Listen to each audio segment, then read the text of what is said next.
Hey guys, welcome to another movie review. Today I'm talking about the new Eli Roth film Borderlands. This is an adaptation of a video game franchise that's pretty popular for the most part. I think it's pretty popular amongst like the first-person shooter communities. So Eli Roth was in charge of making this Borderlands film, and unfortunately it went through a lot of production problems. The studio even kind of held onto it for a couple years. Reshoots took place, and other directors came in for the reshoots and stuff like that. Eli Roth himself even kind of left this film, kind of just sitting there while he worked on another film with Thanksgiving that came out last year. So this film kind of went through all different sorts of production issues. The Rotten Tomatoes score is not very good for this film right now. But I am here to review the Borderlands film for you guys today. But for the most part, you guys, what this film is about, if you don't know anything about the games and if you don't know anything about this film, we follow a character named Lilith, who's played by Cate Blanchett. She is this bounty hunter character that basically will do almost any task for a lot of money, pretty much. And so she basically gets tasked with tracking down this little girl that could open this magic vault that can contain a lot of really valuable goods for intergalactic use. If she tracks down this girl successfully, this person happens to be this girl's father, and so obviously not only does he want the girl back to open the vault, but he wants basically just wants to reconnect with his daughter and kind of make things right with all the wrongs that he's done, because he's this successful businessman that tends to throw people to the side, as you'll find out throughout the movie, that um, don't really mean anything to his business or anything like that. So he wants to kind of reconnect and rekindle with his daughter if possible.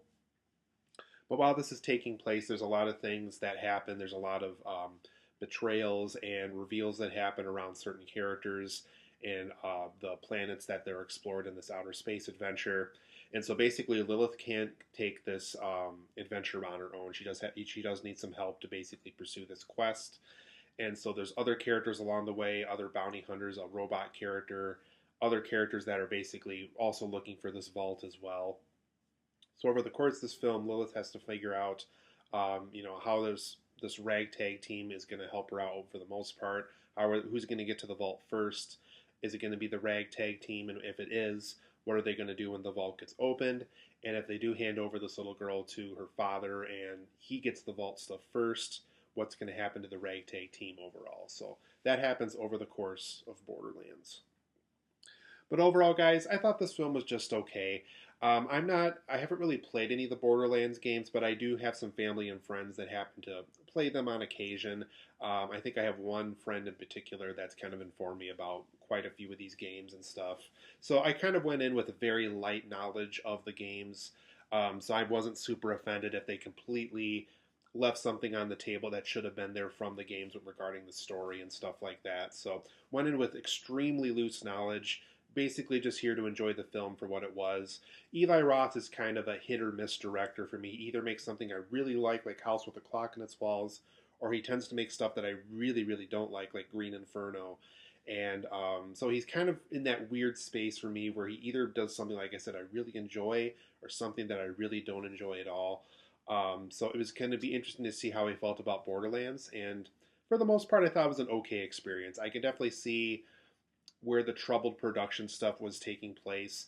There are some scenes where the CGI looks better in some spots over others. Even kind of the way the film is envisioned is a little different in certain scenes. So it was a very troubled production. I went in kind of knowing that there was a lot of things that were working against this film that were probably going to try to make me hate it more and more. But I went in, I think, with the right expectations. I kind of just went in expecting anything. And for the most part, I thought it was an okay film. So let's go over some positives and negatives as to why I felt this way. For my positives of Borderlands, for the most part, this does have a fun and adventurous vibe and tone to it. Don't know if this was achieved through the reshoots or if this is something that Eli Roth was trying to do all along. Um, but it does feel fun. It does feel adventurous.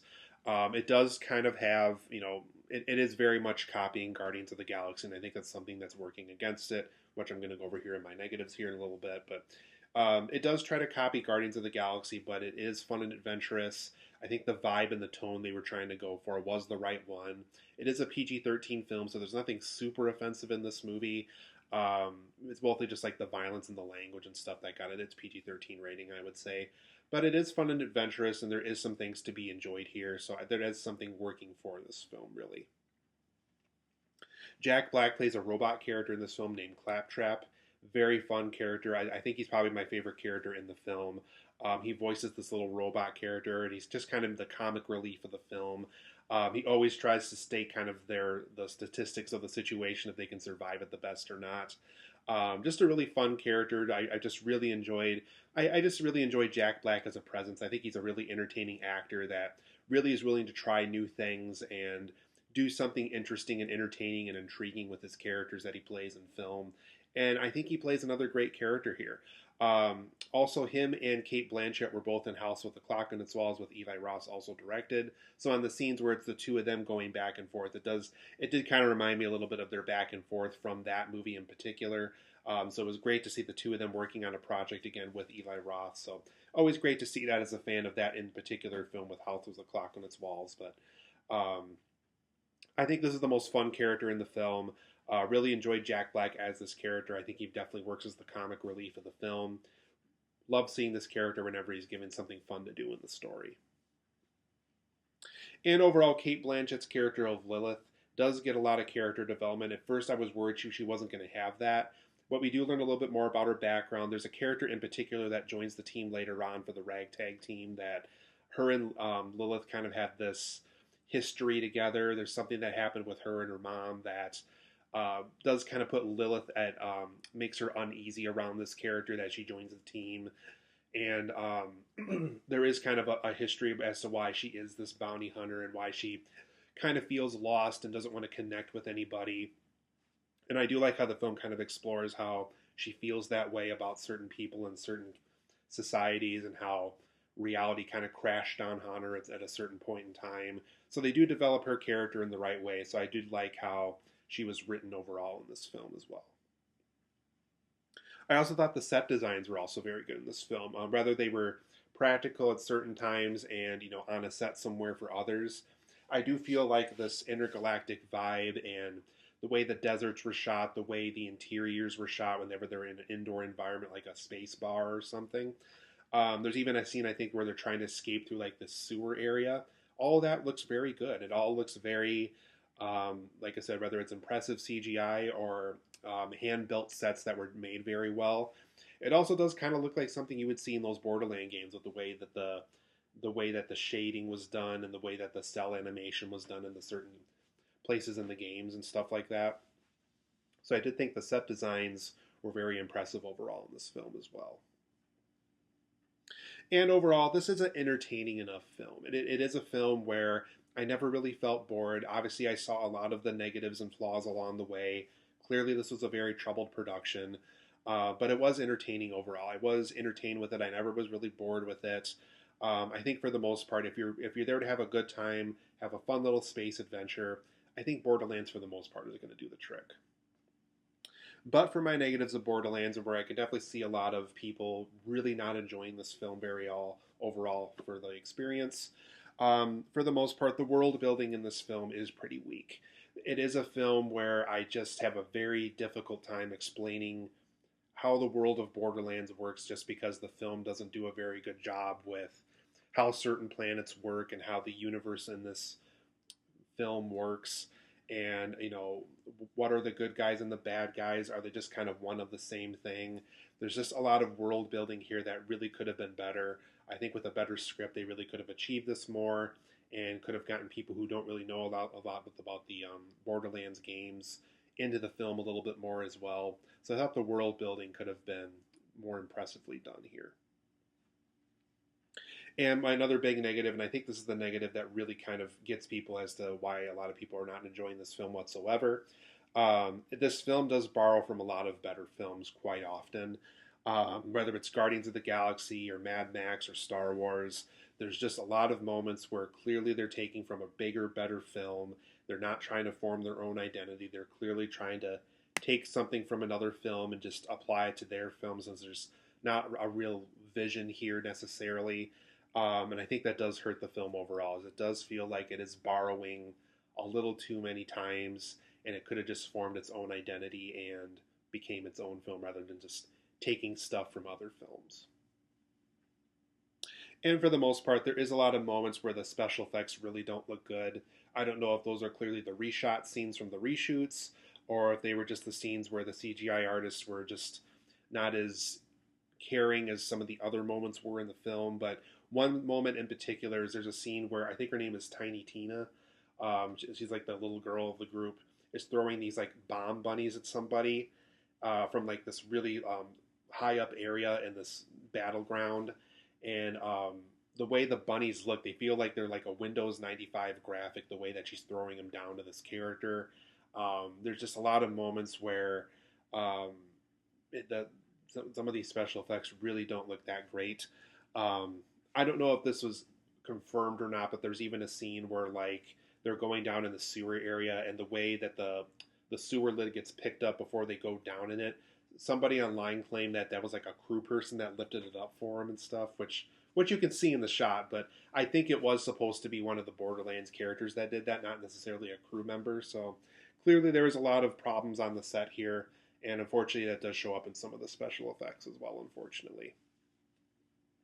And like I mentioned before, another big problem with this film is it just never forms its own identity. It never feels like a Borderlands specifically tailor-made film. It doesn't feel like it's trying to adapt Borderlands in the best possible way. It is just grabbing from Star Wars. It is just grabbing from Guardians of the Galaxy. And it is just grabbing from the Mad Max films for the most part. There's just a lot of moments where I really think they would have benefited from just doing their own thing. Take whatever story is in those Borderlands games and just make the best possible film out of that. There's just a lot of times where I just feel like the film just isn't very interested in that, unfortunately. It's just grabbing from stuff that people seem to enjoy. And for the most part, there is a lot of flat humor in this film. There's just a lot of times where the film's trying to be funny, and it just doesn't feel very funny. And for the most part, this is kind of a waste of talent here. One big surprise for me in particular is Craig Mazin, who worked on the Last of Us TV show for HBO. He was a co-writer of this film, believe it or not. And it's so hard for me to recognize that just because of just how great of a job he did on that Last of Us TV show. And now working on another video game property with Borderlands, it just doesn't feel like the same talent was involved here. It just feels like he knew what he was doing with Last of Us, and now he really didn't feel like he knew what he was doing with this film. So, another big surprise for me too was seeing Jack Black and Jamie Lee Curtis in this film. They're just two people I really admire a lot, and it's really too bad that they were given a script that really was kind of mediocre at the end of the day. And I really would have preferred them to be a part of a project that had a lot more potential than this film did. But overall, I'm going to give Borderlands a 7.5 out of 10. I think there's things to enjoy about it. I don't think the hate going towards that, like what you see on Rotten Tomatoes, is necessarily warranted for this. There's enough things here to enjoy. I don't think I can send you to a theater to see this one, though. I would say just wait to rent it on a streaming service. I think that's the best possible way to do that. Specifically, renting on a streaming service that has like a discount or a sale going on or something, whether it's Fandango at home or one of those services. So 7.5 out of 10 for me. It's an okay film. Like I said, it's not too bad if you want to rent it or stream it at some point down the line. I don't think I could send you to a theater to see this one. It's not that special. But there is an okay enough experience here where it's much better than the hate that's going towards it. So it's a 7.5 out of 10 for me. It's an okay film.